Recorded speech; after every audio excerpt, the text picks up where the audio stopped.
асосгузори адабиёти муосири тоҷик ва қаҳрамони Тоҷикистон, ки бо 3 ордени Ленин мукофотонида шудааст, мо дар бораи ин олими бузурги тоҷик маълумот хоҳем дод.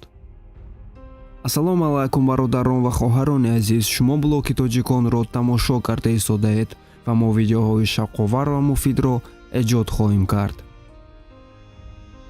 бунёдгузори адабиёти советии тоҷик, нависанда, олим, академик ва нахустин президенти Академияи илмҳои Ҷумҳурии Шӯравии Социалистии Тоҷикистон, қаҳрамони Тоҷикистон Садриддин Айнӣ мебошад. Сардафтари адабиёти навини тоҷик ва қаҳрамони миллии Тоҷикистон Садриддин Саидмуродзода Айнӣ 15 апрели соли 1878 дар деҳаи Соктараи тумани Ғиҷдувони аморати Бухоро ба дунё омадааст.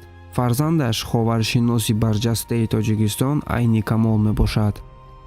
бачагии Садриддин дар оғӯши падару модар дер давом накард. Соли 1889 дар Бухоро вабо атрофи онро фаро гирифт. дар байни 40 рӯз ӯро ҳам аз падар ва ҳам аз модар ҷудо кард. орзуи ҳаваси илму шеър Айнии 12-соларо ба Бухоро овард. ба мадрасаҳои Бухоро дохил шуд ва аз он дониш гирифт. дар мактаб Садриддин ҳаёти хамиятро омӯхт. аз табақаи тоифаи гуногуни одамон, муносибатҳои синни мардум, ҷаллодони амир, задухӯрдҳои дорую нодору дониши зангӣ меомӯхт. дар таърихи пешрафту маданияти адабиёти халқи тоҷик устод Айнӣ аввалин шахсест, ки бо асарҳои хеш хазинаи адабиёти халқии тоҷикро ғанӣ гардонидааст. тавлиди адабиёти навии тоҷик ба номи ӯ сахт вобаста аст. пас аз инқилоби октябр як гурӯҳ донишмандоне пайдо шуданд, ки мавҷудияти миллати тоҷик ва забону адабиёти моро инкор мекарданд. устод Айнӣ ба муқобили ин ҷараёни носолими пантуркизм бархост. китоби намунаи адабиёти тоҷикро соли 1926 иншо намуд.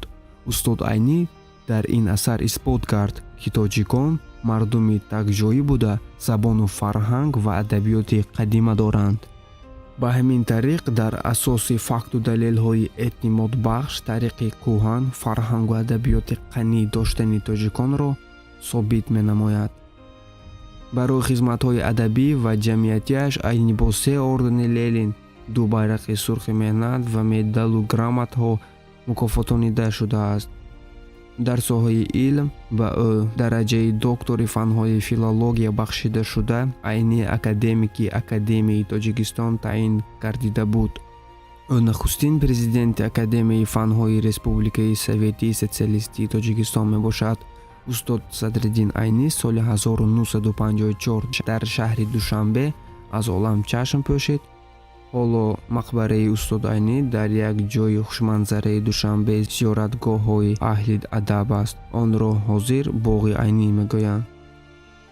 мукофоту ҷоизаҳо барои хизматҳои адаб ва амниятиаш Айнӣ бо 3 ордени Ленин, 2 байрақи сурхи меҳнат, ҷоизаи давлати СССР 1950 мукофотонида шудааст. бо фармони президенти Ҷумҳурии Тоҷикистон Эмомалӣ Раҳмон 8 сентябри соли 1997 ба устод Айнӣ унвони қаҳрамони Тоҷикистон дода шуда буд.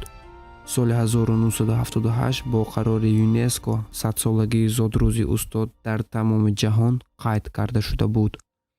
бародарон ва хоҳарони азиз, бо ҳамин видеои мо ба охир мерасад. мо кӯшиш мекунем, ки видеоҳои муфидро пешкаш кунем. ба канали мо ҳатман обуна шавед ва ба зангула зер кунед, то ки аз видеоҳои нави мо бехабар намонед. сар баланду хонобод бошед.